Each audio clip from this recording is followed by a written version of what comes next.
Hello and welcome to another 5-minute video for the Level 3 Technical Certificate. In this session we're going to be talking about wet strength agents.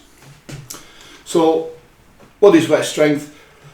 Wet strength is defined, or a material is said to have wet strength if its wet strength value is at least 15% of its dry strength value.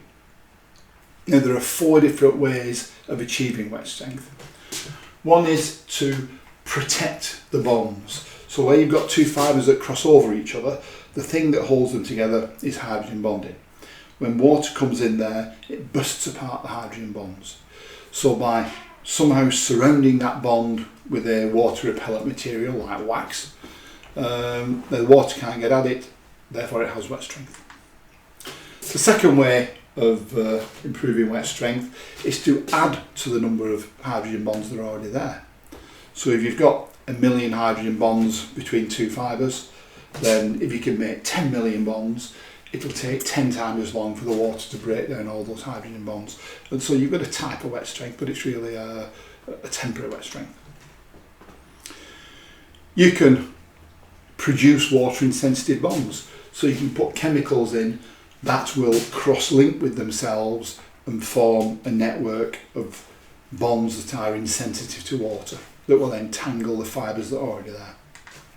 And finally, the other way is to construct an insensitive network. So you can put fibres in there like nylon fibres, polypropylene fibres, and heat them up so that they weld together. And this is what the tea bag people do. So let's just look at the most common wet strength agents. Historically, one of the first ones that was ever used was PEI, polyethylene imine. The good thing about that is there's no chlorine involved with polyethylene imine. There's no formaldehyde, and of course there's a link between formaldehyde and cancer, so there's no formaldehyde there. And a good thing about it is there's no cure time. When it comes off the machine, boom, it's done, finished. But there are some negative sides. It does reduce the brightness of the sheet. There is some yellowing. It can cause fibre flocculation, and because you've got fibre flocculation, you're going to have pore formation, so it can detract from formation. Then we've got the formaldehyde based. We moved on from PEI onto the formaldehyde based products. These were cheaper and better than PEI. So the 2 most common ones are MF resin and UF resin. MF, melamine formaldehyde resin, UF, urea formaldehyde resin. As you can see, all based on nitrogen chemistry. And these will cross-link or interact with themselves, but do it ideally under acid conditions, so they don't work as well in alkaline conditions. And as we all know, paper making is moving towards a more alkaline environment. How do these formaldehyde-based resins work? Well, one way is, just like you see here with a bit of sealing wax and string, if we have 2 fibres that cross over there, then the formaldehyde resins can congregate at that junction, interact with each other, cure, and form a water impenetrable, almost cocoon over these bonds, so that water cannot get in to burst the hydrogen bonds. And what also happens is, of course, these small particles are retracted onto the surface of the fibres. You can get just a few bonds there, so you'll increase bonding. You will create a network of water insensitive bonds. We did say that the good thing about PEI was it cured instantly on the machine.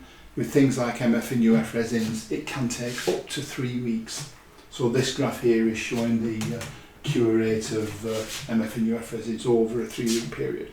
This is why when we're testing paper off the machine, we've got to artificially age it. The implication of this, of course, is with broke. The longer you leave your dry broke, the more it's going to travel along this curve, the more energy it's going to cost you to break it all apart, and the more damage you're going to do to the fibres in trying to pull them apart. So with broke, you should get it back in the system as soon as you possibly can. Here we have polyamido amine epichlorohydrin, often known as PAAE or sometimes PAE, The sort of commercial name for this is chymine. And again, it's based on nitrogen chemistry, but this time the big difference is these nitrogens are charged. You've got positive nitrogens there. The chlorines will float off. This very positively charged molecule then be attracted to the negative charges on the fibres, and this is where you've got to remember about controlling the wet end chemistry. The more acid your system, the less the carboxyl groups on the fibres will dissociate, the lower the charge will be, the less will be attracted to it. As well as this being attracted to fibres, it will also attract fibres to it.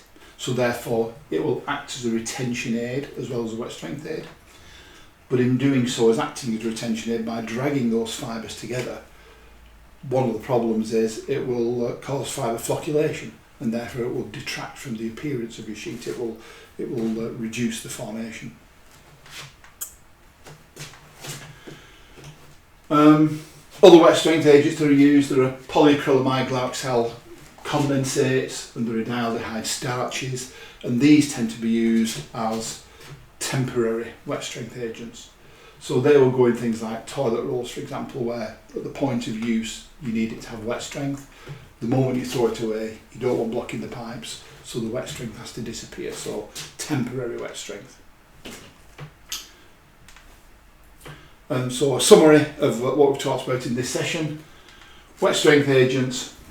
All wet strength agents also provide dry strength. That's an important point to remember. They can form covalent bonds with the fibre, or they can cross-link with themselves. So there's two different mechanisms that it can work on. Things like MF resin, UF resins, chymines, the modern types of agents can take up to 21 days to fully cure. And finally, the types that have charges on them will also act as a retention aid as well as a wet strength agent. Okay, well, thank you for listening to this video, and please feel free to follow us on any of this social media.